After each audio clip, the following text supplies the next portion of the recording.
আচ্ছা, আমরা কি কখনো ভেবে দেখেছি কেন জীবনে বারবার এমন বিপদ আসে? আবার কেনই আমরা চাই না তবু সবকিছু যেন ভেঙে পড়ে? কেন এমনটা হয়? তো Let's begin.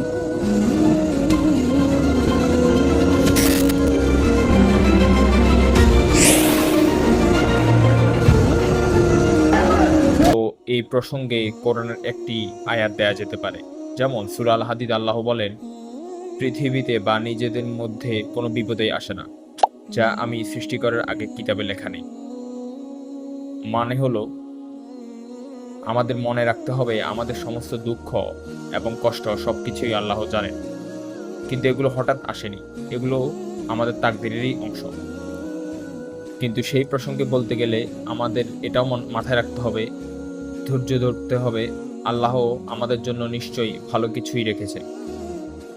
তবে বন্ধুরা, আমার এবং তোমার সবকিছুই তিনি জানেন এবং তার কাছে কিছুই কঠিন নয়। আর শেষে এটাই বলবো, আল্লাহর উপর ভরসা করো।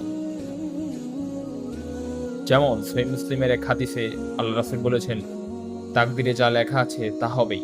যদি তা তোমার কপালে না থাকে তাহলে তুমি যত চেষ্টা করো তা তোমার হবে না। সহিহ মুসলিম। মানে বন্ধুরা, তোমার জীবনে যা কিছু হচ্ছে, ভালো কিংবা খারাপ, সবাই আল্লাহর ইচ্ছায় পরিকল্পনায়। কিন্তু আমাদের হাতে আছে নিয়ত, সিদ্ধান্ত এবং ইচ্ছা। এই তিনটা জিনিস বা দুটো জিনিস আমাদের হাতেই রয়েছে।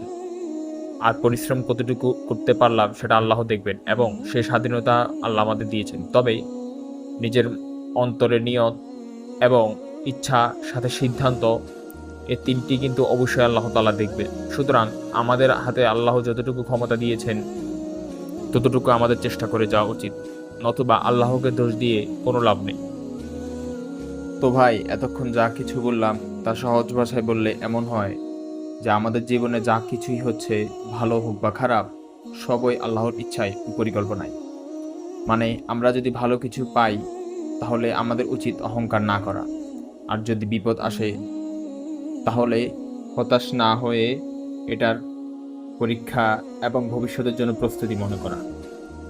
সুতরাং ভাই, তাকদীরে বিশ্বাস করতে হবে, আল্লাহর উপর পূর্ণ ভরসাও রাখতে হবে, বিপদে ধৈর্য ধরা আর সাফল্যে বিনয়ী থাকা, এগুলো এই ভিডিও শিক্ষা। সুতরাং আমাদের উচিত নিজেদের হাতে যা কিছু আছে, বিশেষ করে ক্ষমতা এবং ইচ্ছার স্বাধীনতা, তা যেন আমরা ইসলামের পক্ষে এবং নিজেদের পরকালের জন্য ব্যবহার করতে পারি।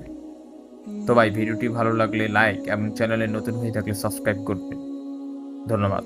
আসসালামু আলাইকুম রহমতুল্লাহ।